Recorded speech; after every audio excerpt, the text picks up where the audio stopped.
Bienvenue sur la chaîne YouTube de SIS Radio. Merci de vous abonner. Activez la clochette pour être notifié lors de nos prochaines vidéos. Lâchez votre pouce bleu et les commentaires. On adore ça.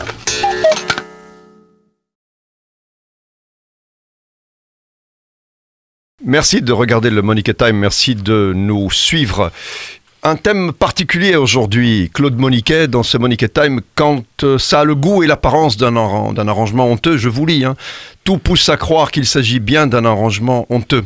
Alors il y a un projet de loi qui a été déposé en urgence par le gouvernement belge le 29 juin. De quoi s'agit-il exactement ? Alors effectivement, le 29 juin, au milieu d'une loi paquet qui concerne plusieurs pays, le gouvernement belge introduit en urgence un projet de loi qui vise au transfèrement de détenus devant effectuer leur peine, ayant été condamnés en Belgique, qui pourraient être donc transférés vers l'Iran et vice-versa. Donc spécifiquement vers l'Iran. Alors il y a d'autres pays concernés par d'autres lois du paquet, mais la loi qui nous intéresse concerne l'Iran. Pourquoi ? Parce qu'il y a très peu de détenus iraniens en Belgique, d'une part, et très peu de détenus belges en Iran. En revanche, il y a en Belgique 3 détenus iraniens extrêmement intéressants. Un ancien diplomate espion qui a été condamné à 20 ans de prison pour avoir préparé depuis la Belgique un attentat qui devait avoir lieu en France en juin 2018 et qui aurait fait un massacre. Et ses 3 complices qui ont été condamnés à 17, 18 et 18 ans de prison. Et c'est uniquement pour échanger ces gens, plus exactement pour les rendre à leur maître de Téhéran, que la Belgique capitule honteusement en introduisant donc une loi le 29 juin, début de l'été, tout le monde est en train de s'endormir ou de partir en vacances. Ouais.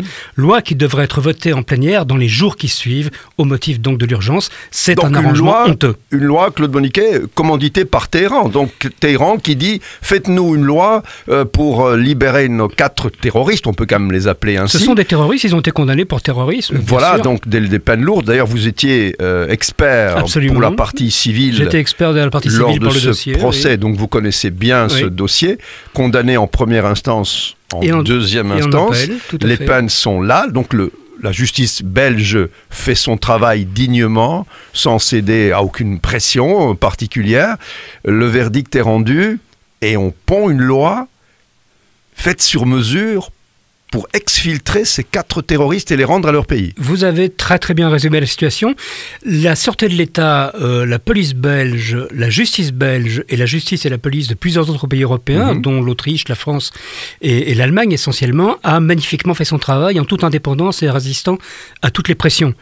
Et aujourd'hui, la justice, le ministère de la Justice et le gouvernement belge, lui, se déculotte, se met à genoux devant l'Iran. On peut quasiment dire que c'est l'Iran qui a tenu la plume des législateurs belges s'il vote cette loi honteuse. Pourquoi, en fait ? Pour 3 raisons. D'une part, on ménage un peu l'avenir. On ne va pas revenir sur la question de la guerre en Ukraine, mais pétrole russe, gaz, etc. Il faut trouver d'autres sources d'hydrocarbures. Et l'Iran est évidemment un pays qui, bien que frappé de sanctions aujourd'hui, en dispose d'énormément. Deuxièmement, il y a une négociation à Vienne sur le nucléaire qui traîne depuis des mois, des années même, et on essaie de relancer un accord nucléaire avec l'Iran pour surveiller, monitorer leurs activités. Mais troisièmement, surtout, parce que l'Iran, depuis l'arrestation de ce diplomate qui s'appelle Assadi, en juin 2018, s'est constitué une réserve d'otages en arrêtant sous les prétextes les plus divers des Belges et des Français essentiellement. Donc des innocents. Des innocents. Des innocents qu'on a pris en otage au cas où il faut libérer absolument. Des terroristes dans d'autres pays. Tout à fait. Il y a 2 cas qui concernent directement la Belgique. Un médecin irano-suédois mais qui enseignait la médecine d'urgence à la VUB, condamné à mort pour espionnage au profit du Mossad, sans aucune preuve bien entendu. Et un autre Belge, originaire de Tournai, qui apparemment a été arrêté il y a 4 mois, apparemment sous des motifs d'espionnage, mais l'Iran n'a même pas révélé à la Belgique quels étaient les motifs réels. Et à cela s'ajoutent des Français, une chercheuse, Fariba Adelka, une chercheuse en sociologie, 2 syndicalistes arrêtés très récemment, Sébastien Brière, un Français qui vient d'être condamné à 6 ans de prison lui aussi pour espionnage parce qu'il filmait la nature avec un drone. C'est réellement une réserve d'otages dans un but qui est simple, c'est faire pression, exercer le chantage sur les gouvernements européens. Mais ça a toujours été comme ça, non, au fond ? Avec l'Iran, ça a toujours été comme ça. Depuis la révolution islamique il y a 40 ans, l'Iran est un État qui pratique systématiquement le terrorisme et qui le pratique, qui le décide au plus haut niveau. Il y a un conseil supérieur de la suprême de la sécurité nationale en Iran, dans lequel on retrouve les représentants du guide suprême, le grand patron à Téhéran, le président de la République, les représentants de la Chambre des représentants, des différents ministères. Et ce sont ces gens-là qui décident soit d'agir diplomatiquement, soit d'utiliser d'organiser la terreur. Ce sont ces gens-là qui ont donné à Assadi l'ordre d'organiser cet attentat à Paris. Donc aujourd'hui, en fait, d'une part, il y a ce terrorisme, et ce terrorisme iranien a fait des centaines de victimes dans le monde depuis 40 ans, dans des dizaines d'attentats, entre autres en Europe, et il y a la pratique du chantage. Quand l'Iran veut obtenir quelque chose, c'est très simple, elle fait pression, elle utilise le chantage, elle utilise des otages. Et ce n'est certainement pas en cédant au chantage qu'on va arrêter cette façon de faire, Claude Moniquet. Je suppose que c'est un petit peu ça que vous voulez faire passer comme message. Absolument, je pense que quiconque a lu ou regardé des séries comme Hercule Poirot sait que la pire chose à faire, c'est céder à un maître chanteur. Ça ne fait que l'encourager. Si ça marche, si le chantage marche, si je suis le gouvernement iranien et que je peux tranquillement préparer un attentat à Bruxelles, ça marche, tant mieux, je tue plein de gens. Ça ne marche pas, eh ben, on arrête mes gens, eh ben, je ferai un peu de chantage et ils seront libérés.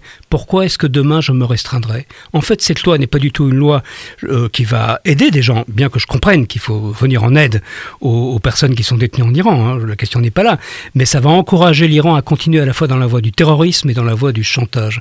La seule chose à faire, comme il avait été prouvé dans ce procès, largement, qu'au moins 2 ambassades iraniennes, en Autriche et en Belgique, avaient participé à la préparation de cet attentat, c'était de rompre les relations diplomatiques avec l'Iran et d'exercer une pression diplomatique maximale parce que l'Iran a plus besoin de nous que le contraire. D'accord. On a choisi une autre voie, on a choisi de céder, et céder aux criminels n'est jamais une bonne solution. Moniquet Time s'achève. Il fallait évidemment lever ce lièvre. Claude Moniquet, vous l'avez fait. Merci d'avoir regardé cette vidéo. Abonnez-vous à la chaîne SIS Radio, lâchez votre pouce bleu, activez la clochette pour être notifié lors des prochaines vidéos et laissez-nous vos commentaires. On adore ça.